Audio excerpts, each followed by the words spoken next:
SpaceX may have sent the first car into orbit around the Sun when it launched CEO Elon Musk's Tesla Roadster on the Falcon Heavy earlier this week, but that was not technically the first car in space. That honor goes to NASA's lunar roving vehicle, like the Roadster, an electric vehicle, on the Apollo 15 moon mission.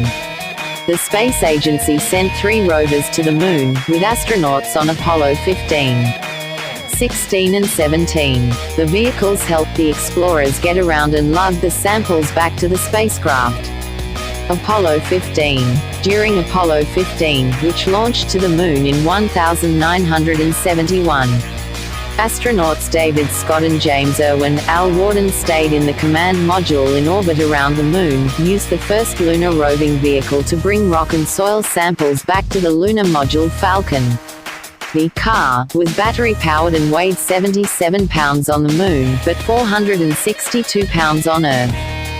Apollo 16. For Apollo 16, NASA built an entirely new rover. The astronauts on the mission who landed on the moon, John Young and Charles Duke, traveled in the vehicle for a total of almost 3.5 hours, and covered more than 16 miles.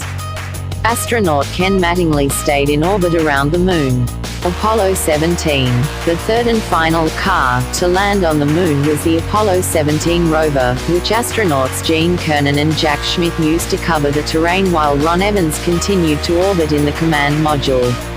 The lunar rover proved to be the reliable, safe and flexible lunar exploration vehicle we expected it to be, Schmitt later said, according to NASA.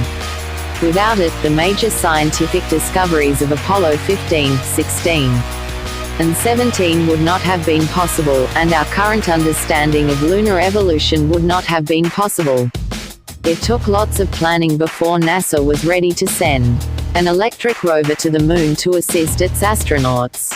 Early concepts of the car included an 8,000-pound, 21-foot-long vehicle that had 6 wheels. The space agency eventually landed on the 4-wheel version that we know and love today.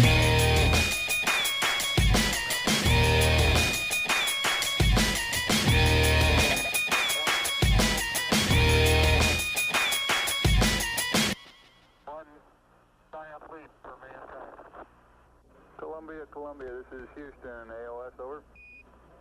Houston, Columbia, Gate, over.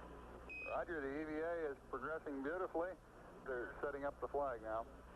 I guess you're about the only person around that doesn't have TV coverage of the scene.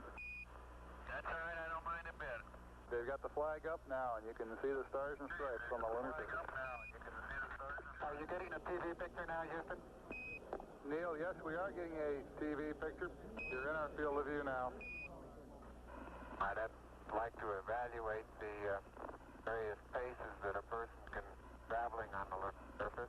You do have to be. All right, you do have to be rather careful to keep track of where your center of mass is. Sometimes it takes about 2 or 3 paces to